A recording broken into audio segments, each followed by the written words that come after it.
Craziest heists that were nearly impossible. A heist has a certain appeal, especially if it's a spectacular caper with a squad of shady crooks planning an impossibly difficult break-in under the direction of a mastermind. In terms of narrative twists, backstabbing, and drama, real-life jobs can be just as satisfying as their fictional Hollywood counterparts. Welcome to the Crime Files. In today's video, we will see which are the craziest heists that were nearly impossible. Let's check it out. Number 1. The Vanishing Fence. An expensive Picasso piece is purchased by a wealthy collector for personal use. Almost no friends of his are aware that he even has it. He doesn't flaunt his acquisition. When he has visitors, he hides it. It is unlikely that the bust will be stolen. On his enormous yacht, the masterwork is kept in a secured, alarm-equipped chamber. Bust FM 1938 leaves his ship, but how does it disappear? That's quite simple. The art piece was stolen by thieves. The unidentified collector arranged maintenance on his floating paradise for March 1999. He exercised caution. The picture was packed and stored by his personal curator. The artwork on the yacht was valued at around 151 million euros. At this point, the artwork was in danger. It was packed and ready for transfer. The alarm had been removed. Conveniently, the dog's camera equipment was also out for maintenance. The thieves struck somewhere between the point of the last packing and the pickup for storage.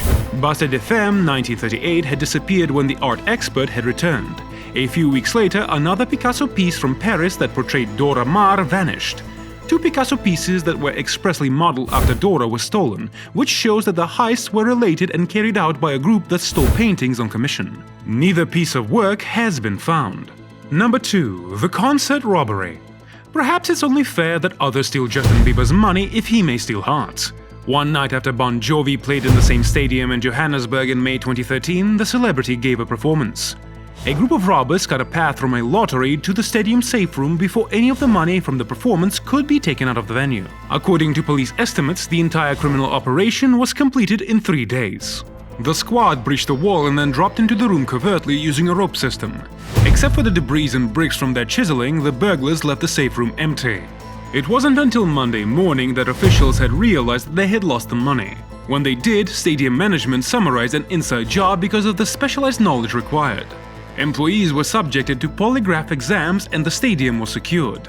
At the location, investigators took molds of footprints and fingerprints. They investigated the more than 4,000 temporary employees connected to the stadium but found nothing. The group fled with $3 million worth of cash. Number 3. Mexico Museum Heist. The group robbed the Mexico City Museum of priceless pre-Columbian artifacts including a jade Mayan mask and other relics from a king's tomb. They entered covertly and discreetly, removed the artifacts from the 7 display cases, 99% of which were made with gold. 8 security guards and a police supervisor were on duty at the museum that evening, but an electric alarm was not there because the exhibit area had recently had security enhancements. Since nobody managed to find the missing items until the next morning, the security guards must have been partying all night long. The robbers were, thankfully, not as adept as they first appeared to be. Ramon Sardina Garcia and Carlos Purchas Trevino were unable to make money off the theft. They only kept the artifacts in a bag and made an attempt to sell them off to drug dealers, but they were unsuccessful in doing so. Only a few of the artifacts were sold in exchange for cocaine with Salvador Gutierrez, a trafficker, who was later apprehended by the police and he led them straight to the thieves afterwards. In Trevino's flat, police discovered 111 of the 124 pieces of the stolen artifacts. Number 4. The Real-Life Italian Job. The Milan police were contacted by a woman in February 2008 who said that unidentified drilling was disturbing her sleep. Her worries were rejected. They had no control over some construction that was taking place nearby. The same drilling was heard in the Damiani jewelry showroom, but nobody noticed. Immediately after this, on a peaceful Sunday morning, 4 men in police uniforms appeared in the showroom. Nobody knew it at the time, but the men had drilled through the 1.2-meter basement wall, evading all security. The staff members were taken captive by the thieves, who tied them up, confined them to a space, and made one of them unlock the safe. As they left, they swept up the money and diamonds. Damiani was fortunate because the most priceless items were in Los Angeles at that weekend for the Oscars. Damiani had also sent a queue to Tokyo for the debut of a brand new store. Insured stones only cost the corporation $7.5 million. Before continuing the video, don't forget to steal the subscribe button because it is more valuable than even the Damiani diamonds. Number 5. The Manager's Holdup. John Thomas Forrester, a 50-year-old seasoned Bank of Queensland manager, entered his branch and robbed his own bank in April 2009. Why? Poison. He was only a pawn, the Forrester claimed. While he was on his route to work, Irish anarchists had stolen his car and poisoned him. He was given the choice to rob the bank or perish. They would offer him the poison's antidote if he pulled off the theft. If his own death wasn't enough of a threat, the crooks warned him that if he didn't succeed, a bomb would detonate in the branch. So Forrester entered the bank and left with 40,000 Australian dollars. In accordance with the instructions, he left a rucksack with the money and waited for more information. Number 6. The Carnival Caper. One of the best parties in the world is held during Brazil's yearly carnival. Also, an excellent opportunity to blend in with the throng when carrying off pieces of Matisse and Monet art. 4 men entered Rio's Chacara do Sé Museum in February 2006 after patiently standing in a queue and paying their entrance fees. The men appeared to be enthusiastic guests as it was just before closing time on Friday night during the carnival celebrations. When the criminals got close to the galleries, they pulled out firearms and told the guests and security personnel to swarm the security office. To scare the hostages, the bandits also displayed a grenade. They coerced the security personnel into turning off the alarms and cameras. The group took 4 $50 million works of art by Monet, Matisse, Picasso, and Dali. They also took surveillance footage and robbed museum patrons as a precaution. A valiant security guard who had just arrived attempted to wrestle the criminals to the ground, but they pistol-whipped him. After that, they made a hasty exit from the museum and vanished into the carnival craze in order to find collaborators who were waiting in a vehicle. Number 7. Picasso's granddaughters. Diana Widmeyer, an art historian and Maya Picasso's daughter, is the mother of Pablo Picasso.